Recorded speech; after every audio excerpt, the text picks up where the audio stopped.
Good morning students. ਅੱਜ ਦੀ account ਦੀ class ਦੇ ਵਿੱਚ ਸਾਡਾ ਨੈਕਸਟ ਟੌਪਿਕ ਹੈ ਆਬਜੈਕਟਿਵਸ ਆਫ ਅਕਾਊਂਟਿੰਗ ਦੇ ਉਦੇਸ਼। ਇਸ ਤੋਂ ਪਹਿਲਾਂ ਅਸੀਂ ਅਕਾਊਂਟਿੰਗ ਦਾ ਮੀਨਿੰਗ, ਪ੍ਰੋਸੈਸ, ਬ੍ਰਾਂਚਿਸ ਕਰ ਚੁੱਕੇ ਹਾਂ, ਜਿਹਦੇ ਨਾਲ ਹੁਣ ਤੱਕ ਤੁਹਾਨੂੰ ਸਮਝ ਲੱਗ ਗਿਆ ਹੋਵੇਗਾ ਕਿ ਅਕਾਊਂਟਿੰਗ ਜਿਹੜੀ ਹੈ ਉਹ ਕੀ ਹੁੰਦੀ ਹੈ। ਤੇ ਨੈਕਸਟ ਸਾਡੇ ਕੋਲ ਉਦੇਸ਼ ਹੈ। ਜਦੋਂ ਵੀ ਕੋਈ ਕੰਮ ਕੀਤਾ ਜਾਂਦਾ ਹੈ ਉਹਦਾ ਕੋਈ ਨਾ ਕੋਈ ਓਬਜੈਕਟਿਵ ਜਾਂ ਉਦੇਸ਼ ਜ਼ਰੂਰ ਹੁੰਦਾ ਹੈ।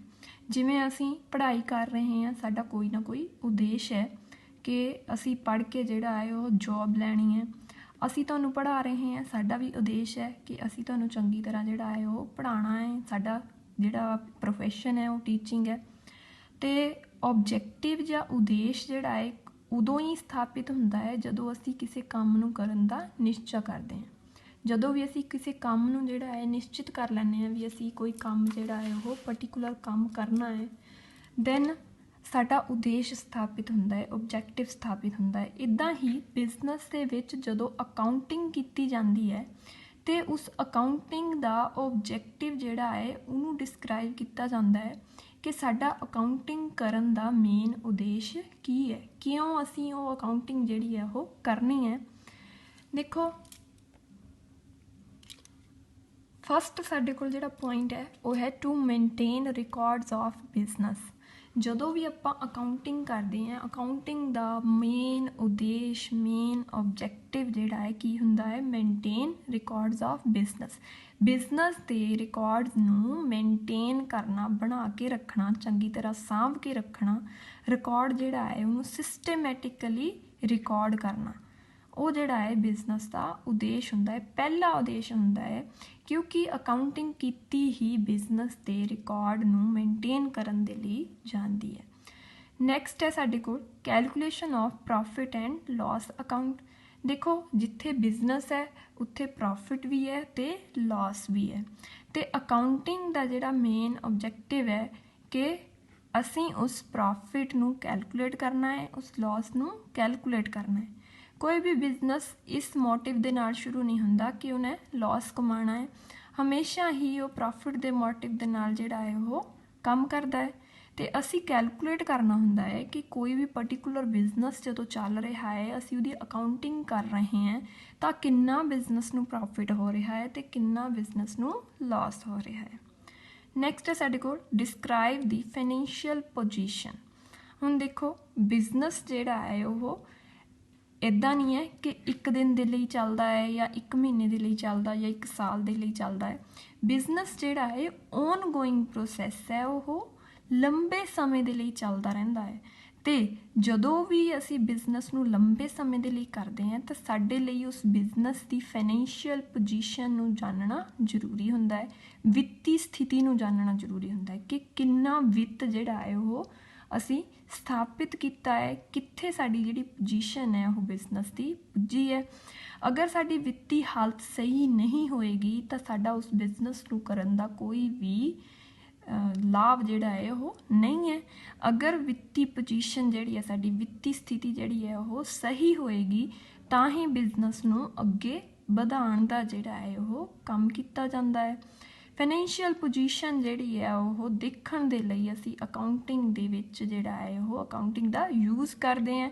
ਅਸੀਂ ਪ੍ਰੋਫਿਟ ਐਂਡ ਲਾਸ ਅਕਾਊਂਟ ਬਣਾਉਂਦੇ ਹਾਂ, ਅਸੀਂ ਟ੍ਰੇਡਿੰਗ ਅਕਾਊਂਟ ਬਣਾਉਂਦੇ ਹਾਂ, ਟਰਾਇਲ ਬੈਲੈਂਸ ਬਣਾਉਂਦੇ ਹਾਂ, ਬੈਲੈਂਸ ਸ਼ੀਟ ਬਣਾਉਂਦੇ ਹਾਂ। ਅਤੇ ਨੈਕਸਟ ਹੈ ਸਾਡੇ ਕੋਲ to make the information available to various groups and users. ਜਿਹੜੀ ਇਨਫੋਰਮੇਸ਼ਨ ਹੈ, ਹੁਣ ਦੇਖੋ ਅਕਾਊਂਟਸ ਤੋਂ ਸਾਨੂੰ ਮੇਨ ਇਨਫੋਰਮੇਸ਼ਨ ਜਿਹੜੀ ਹੈ ਉਹ ਮਿਲਦੀ ਹੈ ਅਤੇ ਉਹ ਇਨਫੋਰਮੇਸ਼ਨ ਨੂੰ ਯੂਜ਼ਰਸ ਤੱਕ ਪਹੁੰਚਾਉਣ ਦੇ ਲਈ, ਡਿਫਰੈਂਟ ਗਰੁੱਪਸ ਤੱਕ ਪਹੁੰਚਾਉਣ ਦੇ ਲਈ ਅਕਾਊਂਟਿੰਗ ਜਿਹੜੀ ਹੈ ਉਹਦਾ ਯੂਜ਼ ਕੀਤਾ ਜਾਂਦਾ ਹੈ। ਹੁਣ ਇਨਫੋਰਮੇਸ਼ਨ ਜਿਹੜੀ ਹੈ ਉਹ ਯੂਜ਼ਰਸ ਤੱਕ ਪਹੁੰਚਾਉਣ ਦਾ ਕੰਮ ਜਦੋਂ ਅਕਾਊਂਟਿੰਗ ਕਰਦੀ ਹੈ ਤਾਂ ਉਹਦੇ ਵਿੱਚ ਕੀ ਸ਼ਾਮਿਲ ਹੁੰਦਾ ਹੈ। ਦੇਖੋ, ਇਨਫੋਰਮੇਸ਼ਨ ਨੂੰ ਯੂਜ਼ਰਸ ਤੱਕ ਪਹੁੰਚਾਉਣ ਦੇ ਲਈ ਇੱਕ ਪ੍ਰੋਸੈਸ ਲੱਗਦਾ ਹੈ, ਠੀਕ ਹੈ। ਅਤੇ ਯੂਜ਼ਰਸ ਜਿਹੜੇ ਹੈ ਇੱਦਾਂ ਨਹੀਂ ਹੈ ਕਿ ਕੋਈ ਯੂਜ਼ਰਸ ਜਿਹੜੇ ਹੈ ਉਹ ਤੁਹਾਡੇ ਨੇੜੇ ਹੈ, ਤੁਸੀਂ ਉਹਨਾਂ ਨੂੰ ਇਨਫੋਰਮੇਸ਼ਨ ਦੇ ਦਿੱਤੀ ਦੈਨ ਤੁਹਾਡਾ ਕੰਮ ਖਤਮ ਹੋ ਜਾਂਦਾ ਹੈ। ਨਹੀਂ, ਯੂਜ਼ਰਸ ਜਿਹੜੇ ਆ ਉਹ ਮੇਨਲੀ ਸਾਡੇ ਕੋਲ ਦੋ ਤਰ੍ਹਾਂ ਦੇ ਹੁੰਦੇ ਆ, ਇੰਟਰਨਲ ਯੂਜ਼ਰਸ ਹੁੰਦੇ ਆ ਅਤੇ ਐਕਸਟਰਨਲ ਯੂਜ਼ਰਸ ਹੁੰਦੇ ਆ।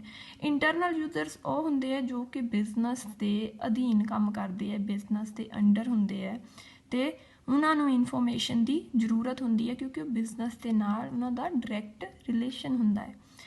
ਤੇ ਜਿਹੜੇ ਸਾਡੇ ਐਕਸਟਰਨਲ ਯੂਜ਼ਰਸ ਹੁੰਦੇ ਨੇ ਉਹਨਾਂ ਦਾ ਬਿਜ਼ਨਸ ਦੇ ਨਾਲ ਸਿੱਧਾ ਸੰਬੰਧ ਤਾਂ ਨਹੀਂ ਹੁੰਦਾ, ਬਟ ਫਿਰ ਵੀ ਉਹ ਬਿਜ਼ਨਸ ਦੀ ਇਨਫੋਰਮੇਸ਼ਨ ਨੂੰ ਜਾਣਨ ਦੇ ਵਿੱਚ ਇਛੁਕ ਜ਼ਰੂਰ ਹੁੰਦੇ ਆ ਕਿਉਂਕਿ ਉਹਨਾਂ ਨੇ ਉਸ ਬਿਜ਼ਨਸ ਦੇ ਨਾਲ ਰਿਲੇਸ਼ਨ ਜਿਹੜਾ ਹੈ ਉਹ ਬਿਜ਼ਨਸ ਦੀ ਜਿਹੜੀ ਰਿਲੇਸ਼ਨ ਹੈ ਉਹਨੂੰ ਦੇਖਣਾ ਹੁੰਦਾ ਹੈ ਕਿ ਬਿਜ਼ਨਸ ਜਿਹੜਾ ਹੈ ਉਹ ਕਿਵੇਂ ਕੰਮ ਕਰ ਰਿਹਾ ਹੈ, ਕਿੰਨਾ ਕੰਮ ਕਰ ਰਿਹਾ ਹੈ, ਜੇ ਪ੍ਰੋਫਿਟ ਕਮਾ ਰਿਹਾ ਹੈ ਤਾਂ ਕਿਵੇਂ ਪ੍ਰੋਫਿਟ ਕਮਾ ਰਿਹਾ ਹੈ, ਅਗਰ ਲਾਸ ਵਿੱਚ ਜਾ ਰਿਹਾ ਹੈ ਤਾਂ ਕਿਵੇਂ ਲਾਸ 'ਚ ਜਾ ਰਿਹਾ ਹੈ। ਜਿੱਦਾਂ ਹੁਣ ਕੰਪੀਟੀਟਿਵ ਫਰਮਸ ਹੁੰਦੀਆਂ, ਇੱਕ ਬਿਜ਼ਨਸ ਨਾਲ ਰਿਲੇਟਡ ਹੋਰ ਬਿਜ਼ਨਸ ਵੀ ਹੁੰਦੇ ਆ। ਜਿੱਦਾਂ ਇੱਕੋ ਤਰ੍ਹਾਂ ਦਾ ਬਿਜ਼ਨਸ ਕਰਨ ਵਾਲੀਆਂ ਕਈ ਸਾਰੀਆਂ ਕੰਪਨੀਜ਼ ਹੁੰਦੀਆਂ ਨੇ, ਉਹ ਇੱਕੋ ਤਰ੍ਹਾਂ ਦਾ ਬਿਜ਼ਨਸ ਕਰਦੀਆਂ ਨੇ ਅਤੇ ਜਦੋਂ ਉਹ ਆਪਸ ਦੇ ਵਿੱਚ ਇੱਕ ਦੂਜੇ ਦੇ ਰਿਕਾਰਡਸ ਨੂੰ ਚੈੱਕ ਕਰਦੇ ਆ ਤਾਂ ਉਹਨਾਂ ਨੂੰ ਪਤਾ ਲੱਗਦਾ ਹੈ ਕਿ ਕਿੱਥੇ ਜਿਹੜੀ ਹੈ ਉਹ ਬਿਜ਼ਨਸ ਗਲਤੀ ਕਰ ਰਿਹਾ ਹੈ, ਕਿੱਥੇ ਕਿਹੜਾ ਬਿਜ਼ਨਸ ਜਿਹੜਾ ਹੈ ਉਹ ਵਧੀਆ ਤਰੀਕੇ ਨਾਲ ਕੰਮ ਕਰ ਰਿਹਾ ਹੈ। ਇਹੀ ਇਨਫੋਰਮੇਸ਼ਨ ਜਿਹੜੀ ਹੈ ਉਹ ਯੂਜ਼ਰਸ ਤੱਕ ਪਹੁੰਚਾਉਣ ਦਾ ਕੰਮ ਵੀ ਅਕਾਊਂਟਿੰਗ ਦਾ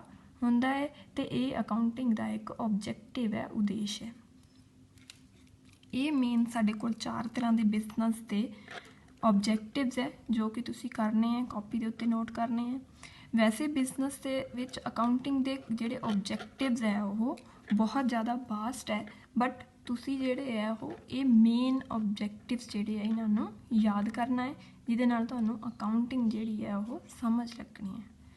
ਦੇਖੋ ਬੇਟਾ, ਅਕਾਊਂਟਿੰਗ ਜਿਹੜਾ ਹੈ ਉਹਦਾ ਮੈਂ ਤੁਹਾਨੂੰ ਛੋਟਾ ਛੋਟਾ ਟੌਪਿਕ ਇਸ ਕਰਕੇ ਕਰਾ ਰਹੀ ਹਾਂ ਕਿ ਤੁਸੀਂ ਉਸ ਟੌਪਿਕ ਨੂੰ, ਚਾਹੇ ਉਹ ਛੋਟਾ ਟੌਪਿਕ ਹੈ, ਉਹਨੂੰ ਚੰਗੀ ਤਰ੍ਹਾਂ ਸਮਝੋ, ਯਾਦ ਕਰੋ, ਤਾਂ ਹੀ ਤੁਸੀਂ ਅਕਾਊਂਟਿੰਗ ਦੇ ਨਾਲ ਰਿਲੇਟ ਕਰੋਗੇ, ਤੁਹਾਡਾ ਅਕਾਊਂਟਿੰਗ ਦੇ ਕਰਨ ਦਾ ਇੰਟਰਸਟ ਬਣੂਗਾ। ਅਤੇ ਇੱਦਾਂ ਹੀ ਜਿਹੜਾ ਕੰਮ ਹੈ ਮੈਂ ਤੁਹਾਨੂੰ ਅੱਗੇ ਕਰਾਉਂਦੇ ਜਾਣਾ ਹੈ ਥੋੜ੍ਹਾ ਥੋੜ੍ਹਾ।